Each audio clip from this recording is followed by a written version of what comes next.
Naqueles dias, a palavra do Senhor crescia e se espalhava cada vez mais. Estas palavras dos Atos dos Apóstolos nos provocam, pois as circunstâncias que os cristãos viviam não eram muito favoráveis, pois já tinha iniciado a perseguição contra eles.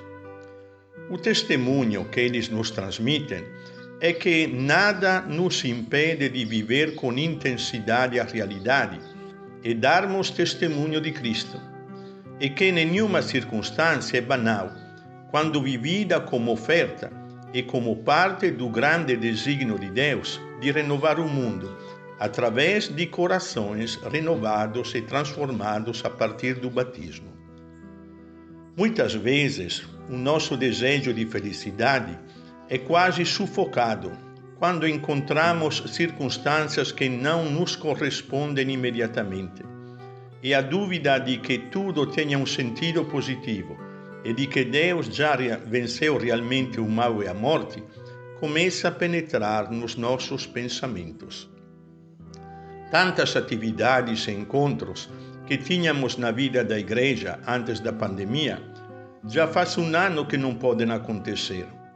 E os encontros com as famílias e amigos são também restritos, e às vezes ficamos em casa sem saber bem o que fazer. Como poder viver intensamente a realidade nesta situação?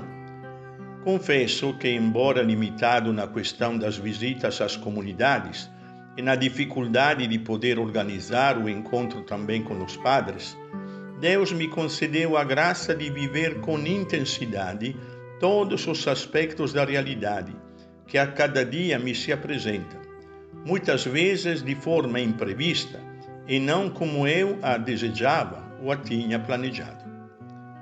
Tornar mais intensa a oração diante da fragilidade pessoal, que evidencia como sozinho seria impossível responder a tantos desafios que encontramos, e valorizando os relacionamentos humanos que nos permitem viver na experiência o relacionamento com a presença de Cristo, nos coloca numa posição capaz de não ter medo e de não ceder ao desânimo ou cair na preguiça e indiferença diante daquilo que acontece.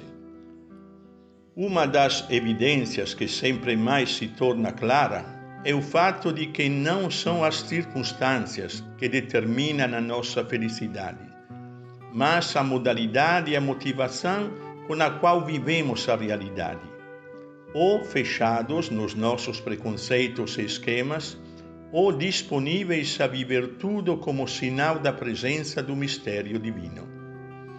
Com uma tal disponibilidade, sem querer eliminar nenhum fator da realidade, acontece sempre um imprevisto, que traz uma novidade de vida que nos permite olhar e tratar tudo e todos de uma forma diferente. Mais uma vez, podemos perceber que o problema não são as coisas que acontecem e diante das quais muitas vezes não podemos fazer nada, mas o problema somos nós, isto é, a modalidade com a qual olhamos e entramos nas circunstâncias.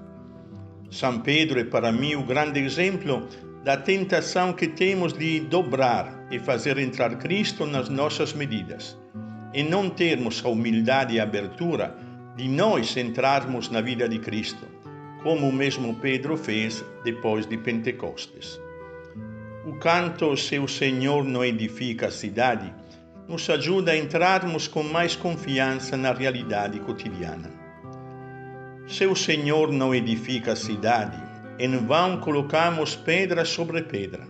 Se a nossa estrada não for a sua estrada, em vão caminhamos juntos. De que adianta querer e trabalhar o dia inteiro para construir o que não tem valor? Isto faz apenas a alegria do momento, mas que desaparece e some como o vento. De que serve a nós chorar de pena e dor, rir de alegria, brincar com uma flor, dar o nosso pão a que morre na estrada, se não esperamos só no seu amor? que a nossa amizade nos permita reconhecer sempre a presença de Cristo e assim tornar cheio de significado cada instante de nossa vida.